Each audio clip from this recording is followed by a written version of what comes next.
IDPS mutu moka kenda oluka mutu te yaka. Mais na INC yo yaka pour corrompre bato messi. Combien de faut-il de bato pour corrompre biso? Que ce soit la dernière. Peuple congolais, et ça va se bolanda ka ba émission. Ba yebisi bino ke mukende kufa na corona lokuta. Il y a une main noire dans la présidence. Ce qui va yebisi bino ke Jacques Ilunga, oh c'est le chef ya mission, il y a président de la République a kufi na corona lokuta. Il y a une main noire à la présidence. Et ces mains noires là, et ça déjà connu. Au Congo na uchi otangela bino. Ba lalite butu mobimba na Katanga. Gédéon Kyungu a bomine Batuko Boma. Malgré FRDC, mais c'est le président de la République, merci. Régie des eaux, banda mois de mars au Tozali, 6 mois de juin, électricité, régie des eaux. Peuple congolais a foutu toujours dans le cadre du social. Comment soutenir le peuple? Maintenant, vu tout ce qui se passe, je peux qualifier Ngobila comme qui? Maintenant, moi je me pose la question. Qui est Gentini Ngobila? La réponse est claire. Les grands frères de l'irresponsabilité, ça c'est le nom de Gentini Ngobila. Alors, monsieur le président, il est vraiment grand temps. Advienne que pourra. Advienne que pourra. Okapi Congo Service. Pour vos démarches d'acte de naissance, jugement supplétif, casier judiciaire, acte de mariage et transfert d'argent, contactez Okapi Congo Service au 07 58 12 18 04. Okapi Congo Service, Ponako Salisaba acte de naissance, jugement supplétif, casier judiciaire, acte de mariage, Pekotinda Mbongo, Benga Okapi Congo Service, na 07 58 12 18 04. Bonjour, bande konyoso bako landa biso partout na monde, na Katanga, place Oyo, moi Boutou Mobimba bolali bien te pona un escroc Gédéon Kyungu. Mbote na bande konyoso à l'extérieur du pays, pourquoi pas précisément na ville à Kinshasa, biso nyonso tozala na malamu tozala na kimia pe na pesi bino ba mbote vraiment que nzambe azala na biso. Na cadre kaka ya situation politique de la République démocratique du Congo, na yelelo oyo na chaîne na bino bolinga mingi yeba TV ko pesa bino la situation politique de l'air. Diable a se préparer. Makamunyo sa préparaka amoni malamu ke moyen lisusu a agir nango ezate. Akomi ko se préparer autrement. Batebele bakomi ko diembela na sima coronavirus. Papa na biso Jean-Jacques Mukenda ko kufa batu basali ba déclaration coronavirus sans même réfléchir. Lobby awa lobby tongo le lobby soto lamuki Jacques Ilunga qui est le chargé de la mission du président Félix Tshisekedi akufi bino boso sala ba analyse coronavirus ezali na 65% na Gombe ngo ezaka précisément na cabinet président de la République. C'est le diable qui est tenté de se préparer. Bato nyonso na kotangi na bino ba kombo na bango po bomona ke biso to banga na biso te to lobaka na biso na landi ba vidéo na landi ba makambo ebele mukendi coronavirus Jacques Ilunga coronavirus nana yebisi bino ke coronavirus ngo ekobomaka na cabinet président de la République et cabinet président de la République ezali kaka rempli na bataille de PCT. Nous sommes divisés en deux. Si il y a 600 conseillers na cabinet président de la République, l'IDPS nous sommes avec 300, l'INC 300. Comment est-ce que le coronavirus a été la présidence de la République et qu'on soit en obédience à l'IDPS? Mais tandis que dans le cabinet président de la République, ils ont obédience à l'INC. Bango kuna coronavirus et zwaka bangote donc yango mission nango ezaka apona ko tumba bato baza proche à Félix Tshisekedi. Yango zomona lelo na ye na lalité butu mobimba bandeko partout na monde ba bengi ba s'inquiéter même maman ya Jacques Ilunga oya zali konani chef de mission à président Félix Tshisekedi maman na buti ko sala déclaration ko yebisa président de la République mais c'est le président mwana nanga tikala ko sala fièvre té ba malade bozo ko sa ke coronavirus mwana nanga yebi yango té na sengi bo sala autopsie poto yeba so eza coronavirus et makamo nyoso so salema selon ba média selon makamo mususu selon ba réflexion ba mususu que esalemi après rencontre ya caméra na Kabila na JLM partout et c'est publié tobo yango pour quel problème pourquoi makamo ngo ko komela kaka ba proche à président Félix Tshisekedi parce que bato nyonso wana ba yebi malamu ke Mukendi azalaki déjà préparé comme président cour constitutionnelle Parce que l'appareil judiciaire Félix Tshisekedi a nommé, le président de la Cour constitutionnelle, il n'y a que les procureurs. Or que Mukendi s'est préparé pour la président. Alors, parce que trop c'est trop. Mais comme ma casse la présidence. Alors, maintenant, na minute on a koyebi sabino batu nyoso bolanda kabiso na nzela yeba TV. Na minute on a koyebi sabino au moment où le président de la République a réuni quelques serviteurs de Dieu. Parce que bando kebele ba kosaki, balobi ke Félix Tshisekedi a bloqué ba église. Or que ce que les gens nulle part, Félix Tshisekedi a dit que tu bloqué l'église, mais le message a été donné clair que Batouba Zalaté au-delà de 20 personnes. Mais une église, il y a 200 personnes. Alors, au moment où Félix Tshisekedi a regroupé quelques serviteurs de Dieu, il y a en tant que le garant de la nation, Zana Bazana Kacha prière. Kotoyo, Bandoki Bako Tchanagaba poison. Poison, parce que tu as dit que le coronavirus, ils ont guetté tout le monde, ils ont ningi sabokili. Ba raison na biso nyoso to pesaka ba raison mutu wana kufi na coronavirus. Mutu wana kufi na coronavirus. Non. To yebi complicité zo salema. To yebi comment est-ce qu'on peut vous appeler pacificateur? Mais en coulisses so sala makambo yo eza dignité à pacificateur. Ceux qui to lobby boke ko benga secrétaire général kabuya lobby que non, toza na coalition ndenge ni bana wana boko tika bango baloba bongo. Et maintenant on ne parle pas en tant que des combattants de l'IDPS. On parle en tant que des citoyens congolais. Voilà. Mais c'est le président de la République. Vraiment, naïbi que osa le garant de la nation. Naïbi malamu que osa na ba service compétent. Oyo, ba pesa quoi information à chaque instant. Mais na koloba ke na cabinet wana naza na posa to fongola miso malamu to yeba qu'est-ce qui se passe na cabinet. Na cabinet ya président de la République, qu'est-ce qui se prépare? Qu'est-ce qui se passe? Parce que le cabinet du chef de l'État est à composer na bata IDPST. Ezali composé pe na bata INC. Mais bateau bazali ciblé, bateau bazali attaqué. Et baza pas n'importe quelle personne, mais des personnes au bateau mérité confiance. Il y a le président de la République. Bateau bazo mérité donc sérieux nous confiance sur le président de la République. Car bango wana ne baza ciblé. Alors ndé on place biso to ko le bateau mais c'est le président. Tozane lo ngana ko le belayote. Na yebi be que constitution et peut sur plein pouvoir aux garant de la nation. Na yebi be que aux président de la République aux ba service. Oyo à chaque instant ndenge na uchi koloba ba informa yo na situation générale pays. Biso peut-être kozala ba ignorant, mais yo en tant que garant de la nation, oti kozala jamais ignorant. Parce que ezala peuple, ezala ba service, bazo travailler pour te mboke kende libeso na moment où yo zo diriger. Alors na koloba cabinet wana en tout cas, eza sous makambo bolingote, eza lisusu makambo ya bonzambete, mais comme makambo deba comme koluka président de la République yo moko nde okufa. Parce que comme Yakoboma, le président de la République, et bandit dans l'avion Antonov, et bandit dans la direction générale DGMT après descente dans les États-Unis.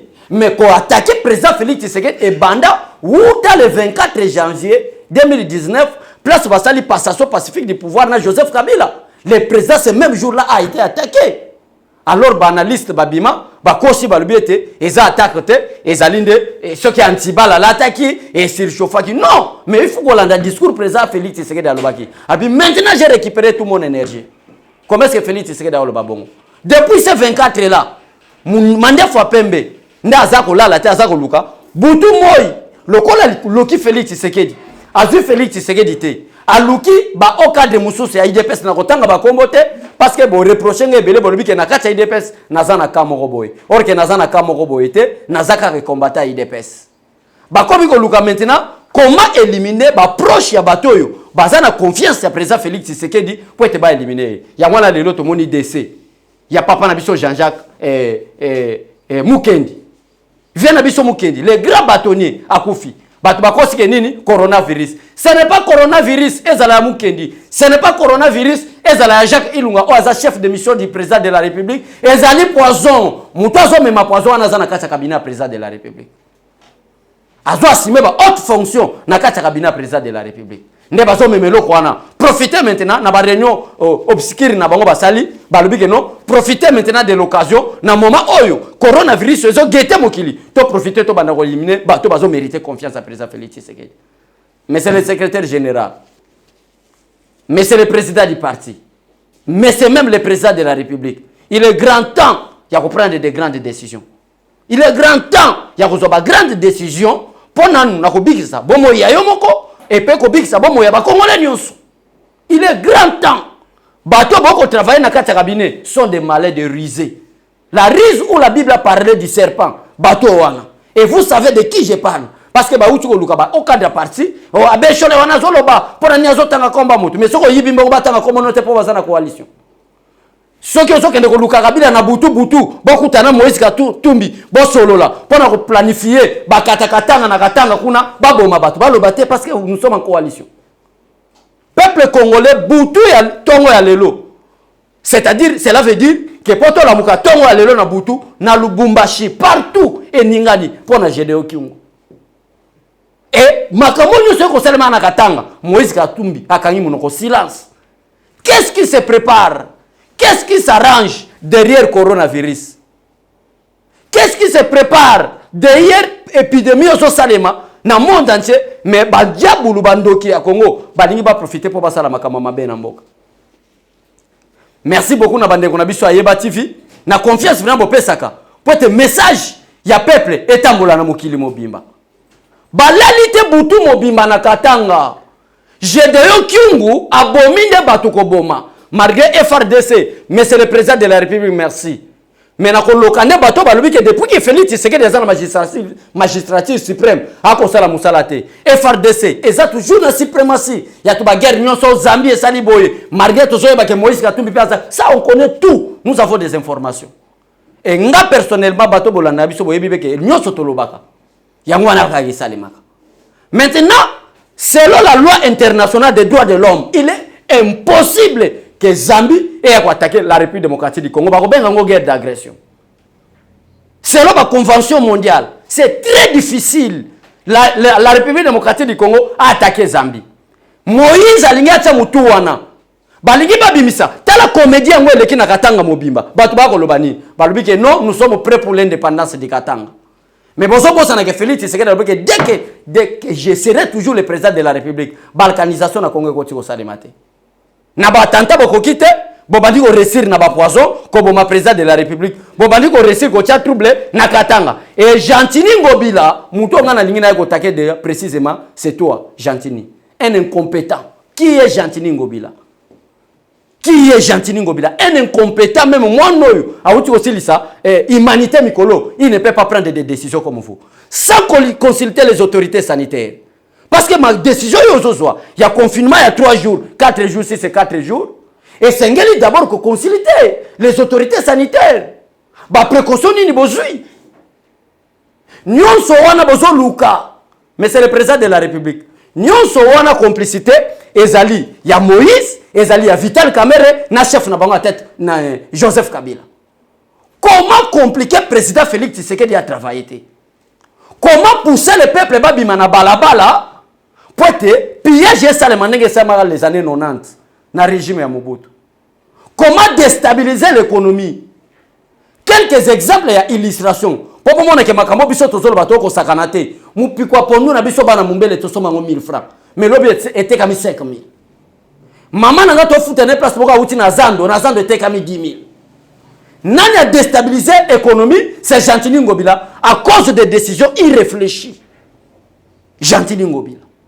Confinement 4 jours. Après 4 jours, de repos il y a 2 jours, 2 jours, après encore confinement de 4 jours. Ça c'est de l'incompétence. Gentini Ngobila.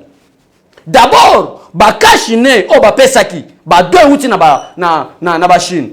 Ba deux outi na royaume ya Belgique. Bakashine na bango bapesi, na ba gants o bapesi pour na ba corps médical.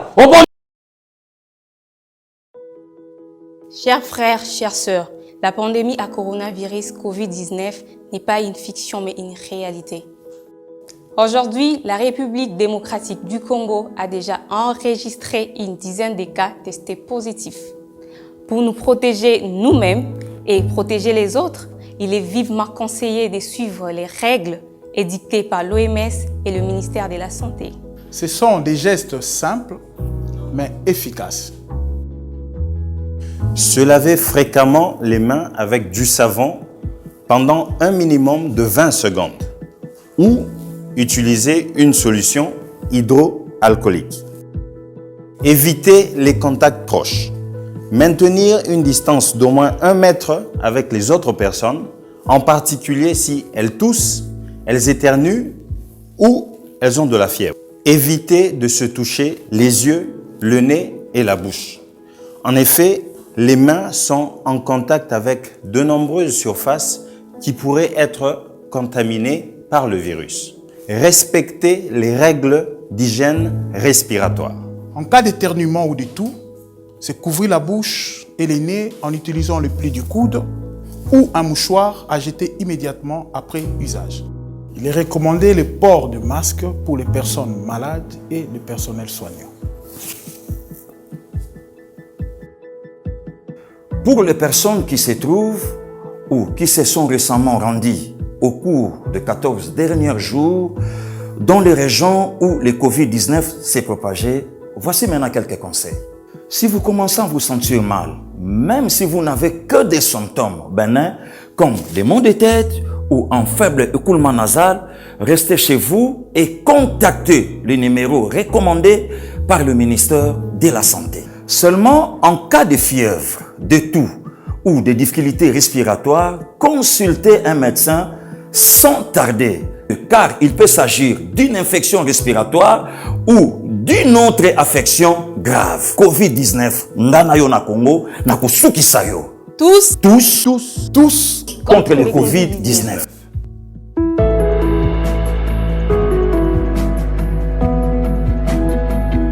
D'abord, bakashine o bapesaki, ba deux outi na ba Chine. Ba deux outi na royaume ya Belgique. Bakashine na bango bapesi, na ba gants o bapesi pona ba corps médical. Tantini ya bombi yango. Après, aujourd'hui, confinez-vous pendant 4 jours, ça c'est, vous voulez blaguer avec qui? Gentini. Mais, vous êtes gouverneur de la ville de Kinshasa par accident. Et non par la compétence. C'est par l'accident. Merci beaucoup, Steve Konde. Donc, pour le Koyebisa, bateau nous sommes à Yeba TV, que maintenant, l'air est grave. Non par rapport à coronavirus, mais par rapport à la politique congolaise. L'air maintenant est grave. Et c'est la Kabila. Ezala Katumbi, na Vital Kamerhe, Oazana, Katia cabinet président de la République, se prépare comment monter un coup d'État. Il y a un coup d'État qui se prépare dans l'institution numéro 1 de la République. Qui se prépare? Qui prépare ce coup d'État? C'est Joseph Kabila accompagné de 2 autres personnalités, Ndengeyemo Kamera Bengaka. Moïse Katumbi, na Vital Kamerhe, qui accompagne Joseph Kabila. Alors comment faire pour réussir? Coup d'État na bango que Félix Tshisekedi a réussi. Bandana ko bimisa Félix Tshisekedi na mitema ba Congolais. Comment maintenant ba ko bimisa Félix Tshisekedi na mitema ba Congolais? O makamo na ko yebisa bino bokozala d'accord nanga ezala bato yo bazai ko appuyer Félix Tshisekedi ba musuba komi kolemba. Ah papa beshole tala makamo komi boye ngai na linga ki boye te pona nini batu ba memi crise au-delà ba kotisi batu na bandako au-delà. Peut-être que yoka soki 4 jours esimbaki olingo yoka ki masa sezo betama na changu makama mabezo salema na lukunga donc il se prépare au moment où chef de l'État a l'élima wananza mena ba serviteur de Dieu, au moment où chef de l'État a lobby que il y a maintenant l'interdiction du déguerpissement n'ayant pas y honoré leur engagement mars jusqu'au juin, c'est-à-dire bayer banda mois obisotoza mars si to comme en juin bako bengana nanu sous balocataire na bangote. Des précautions prises par le président de la République. Na moment président de la République à réfléchir, régie des eaux banda mois de mars otozali, 6 mois de juin, électricité, régie des eaux, peuple congolais a foutate toujours dans le cadre du social. Comment soutenir le peuple? Gentini Ngobila a ko sala makama mabe. Na moment oyo ba assemblée nationale ba imposaka na ba fonctionnaire ba alongolaka bango 15% ya salaire na bango na ya prime na bango, président de la République na moment oyo a supprimer yango dans le cadre du social. Mais na moment Félix Tshisekedi ça na souci à peuple. Na maladie so attaquer non seulement la République démocratique du Congo mais le monde entier. Ba dongoli miso bazo kota ba réunion comment détruire Félix Tshisekedi. Badongolo miso bazokota ba réunion comment monter un coup d'état. Badongolo miso bazokota ba réunion comment pousser le peuple babima na balabala. Bossa la micro baladeur botambola boyo kanenge bakino balobaki. 4 jours c'est trop. Or que ce n'est pas une décision prise par le président de la République, mais une décision des irréfléchis. Il y a Chantini Ngobila pour pousser le peuple, Babi Malibanda, pour pousser le peuple, ça va pillage dans un grand magasin. Alors, monsieur le président, il est vraiment grand temps. Advienne que pourra. Il est grand temps. Il y a une grande décision. Maintenant, vu tout ce qui se passe, je peux qualifier Ngobila comme qui? Maintenant, moi, je me pose la question. Qui est Chantini Ngobila? La réponse est claire. Les grands frères de l'irresponsabilité, ça c'est le nom de Chantini Ngobila. Quand je me pose la question maintenant, qui est Chantini Ngobila? La réponse est claire. C'est les grands frères de l'irresponsabilité. Parce que vous prenez des décisions irréfléchies. Vous êtes maintenant les cousins de l'idiotie. Mais c'est Chantini Ngobila. Donc, peuple congolais partout dans le monde, bolinga ko condamner biso trop. Abe chole non soit calme, bozozo mona, mais makambo boy. Premièrement nazana ba raison pour na tomboka. Ba raison na tombola ezala nini? Parce que to mitala biso to za bato bacha déjà maboko. Si Félix Tshisekedi n'est pas là biso pe to kozalate. Et kozala chasse à l'homme. Luka bato bazako lobela e. Nanu bo bandi ba chasse à l'homme bazu biso te parce que nous sommes sous la protection de l'Éternel. Maintenant elle Félix a kozalate. Et comment maintenant chasse à l'homme. Comment fermer des bouches? Il y a bateau bazako le bapon Félix Tshisekedi. Il y a moi que maintenant il est grand temps, monsieur le président, de prendre des grandes décisions. Monsieur Kabila, Joseph Kabila, vous êtes d'abord un président incompétent. Vous avez pillé ce pays pendant 18 ans. Moi payé les fonctionnaires. L'enseignement était une gratuité conformément aux dispositions constitutionnelles de l'article 43. Tu n'as même pas appliqué. Tu n'as même pas appliqué des décisions, je m'excuse, nous sommes en direct sur Yeba TV, je m'excuse vraiment, Boyoki Toboy Tokata, tous allez en direct pour te informer de la situation politique en Boka. Comment expliquer, Joseph Kabila, pendant 18 ans, vous étiez incapable d'organiser même les élections en 2016. Mais le Joseph Kabila, ozo luko poussé bato na balabala, posons na pouvoir. Ozo kanse que Félix Tshisekedi za bololé le kolayo. Et ozo préparé un coup d'état. Peuple congolais partout dans le monde. Trois combats na dénoncé binoté. C'est Moïse Katumbi et Vital Kamerhe qui travaillent pour l'idéologie de Joseph Kabila. Qui travaillent pour que même à poison la présidence de la République. Qui travaillent pour que compliquer le programme il y a président de la République. C'est deux personnes. Depuis Moïse Katumbi est rentré au pays. Bon, ça m'a kolobali sous. Parce qu'il se prépare à une chose. Maintenant, s'il est dans la ville de Kinshasa, bah, un irresponsable, il y a Chantini Ngobila. Un idiotie battu à la tête de la ville pour faire de n'importe quoi, prendre des décisions sans même consulter le gouvernement national, prendre des décisions sans même obéir aux ordres donnés par le président de la République. Après, vous voyez, c'est ce que Kangamino. Après, Kamero, qui est le secrétaire général, Kolobake, moi, je suis réellement, je suis un parti. Vous croyez que l'IDPS c'est l'INC? Na IDPS mutumoka kenda uluka mutute yaka. Mais na INC yo yaka pour corrompre batu messi. Combien de faut-il de batu pour corrompre biso? Que ça soit la dernière.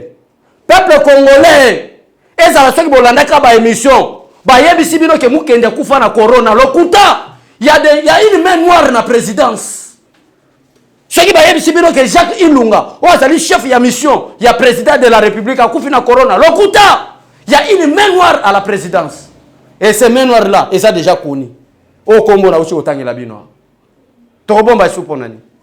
Donc voilà, Makamuto Lobaki, et sa dernière fois, dans cette émission, bon, on a eu son trésor Kandolo, en tout cas, on a eu du mois matinal. Donc on s'est préparé, qui tout ça la ponaille. Na yebite ti tozo on a pourquoi ceux qui va répliquer aux assos aux la tête lobby la tongo. Bon, on a biso sous Togoya. Donc awa, na komi ko ça l'émission na béré rouge na mutu. Ouais ko ya ya. Ouais ko daé a daé. D'ailleurs, philosophe moka loba la mort n'est. Mais vivre vaincu sans gloire sur la terre, c'est mourir des fois. Biso to signé na biso. Advienne que pourra, tête toujours derrière le président de la République, mais tout en mettant en garde Vital Kamerhe, Moïse Katumbi et Joseph Kabila. Que Dieu bénisse la République démocratique du Congo. Que Dieu bénisse le président de la République. Mais Dieu maudisse ces trois noms que je viens de citer.